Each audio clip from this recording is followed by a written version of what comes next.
फ्राय 250-300 जन गोदानै जोंनि दलाव हाबनाय बिबान लानानै खामानि मावनो हानाय व्यक्तिफोरखौ जोङो दिनै सोनाय जाबाय आरो फैगौ दान मोनसेनि गेजेरावनो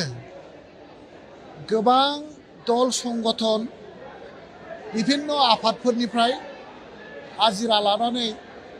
जोंनि सालाकाति ब्लक कमिटियाव बाहागो लागोन बेखौ जोङो अक्ट'बरनि प्रथम सप्तासेयाव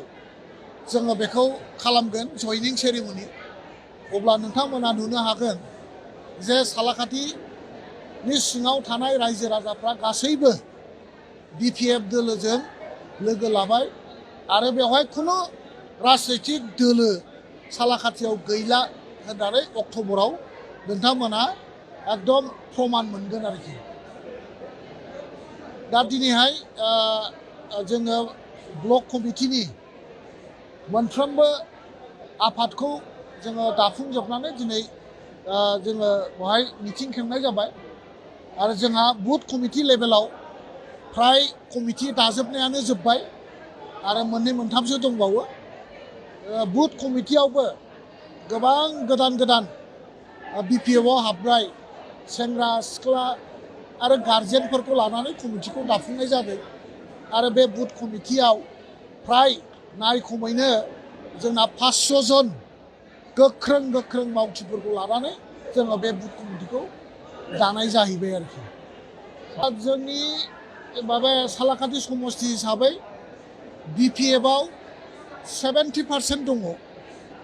आरो थानाय 30% दंबावो जोङो बे 30% भटार्सफोरखौ मोनफुंनो थाखाय जोङो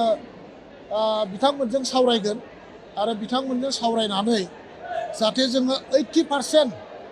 बिपिएफ राजनैतिक दोलोआव जोंनि रायजो राजा भट होग्राफोरखौ जाहाथे जोङो ज' बोनथुमनानै दोननो हायो बेनि थाखाय जोङो प्रत्येकटा रायजो राजाजों प्रत्येकटा गामिनि गियानिजों प्रत्येकटा समाजनि मुरब्बी व्यक्तिफोरजों जोङो सावरायदों आरो जोंनि सालाकाति समस्तिनि सुखु दुखुनि खोथाफोरखौ जोङो सावरायदों सालाकाति समस्तिनि जौगानायनि बाथ्राखौ लानानै जों सावरायदों जोङो राजनितिक खालामनायनि नामाव राजनितिक खालामालासेनो बास्तब राजनितिक खालामनो थाखाय रायजो राजाफ्रा आवगायदों आरो बे बास्तब राजनितिकखौ खालामनोब्ला सालाकाति ओनसोलाव एकमात्र राजनितिक दोलो दं बे जाहैबाय बिपिएफ राजनितिक दोलो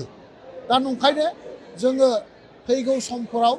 जाहाथे जोङो 80%निबो बारा जोङो बिपिएफआव जोङो रायजो राजाखौ लाबोनो हायो बेनि थाखाय बिथांमोनजों अहरह जोङो जगाजग खालामगासिनो दं धन्यबाद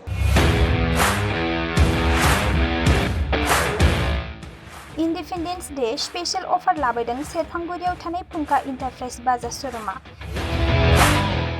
बाजाज बाइक सालायनो मोजां मोनग्रा सुबुंफोरनि थाखाय गाहाम खौरां क'क्राझार जिल्लानि सेरफांगुरियाव थानाय फुंखा इन्टारप्राइज बाजाज श'रुमा होगासिनो दं 31 आगस्तसिम इन्डिपेन्डेन्स डे स्पेशल अफारनि एक्सेन्ज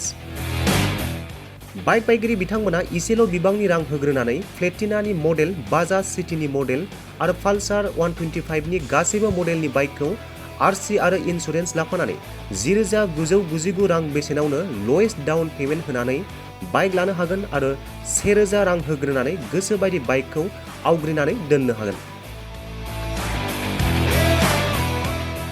सेरफांगुरि फुंखा इन्टारप्राइज बाजाज श'रुमजों लोगोसे सराइबिल फुंखा इन्टारप्राइज बाजाज श'रुमावबो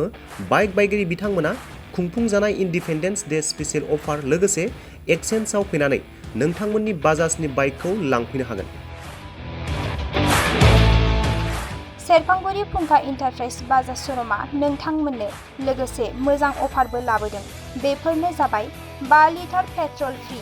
गंसे हेलमेट फ्रि केस होनानै बाइक बायगिरिफोरनो 1,000 रां केशबेक हरफिननाय जागोन आबुङै मिथिबावनो थाखाय 9395303476 9101547892 जानबुं नम्बराव खौरां लाहरनो हागोन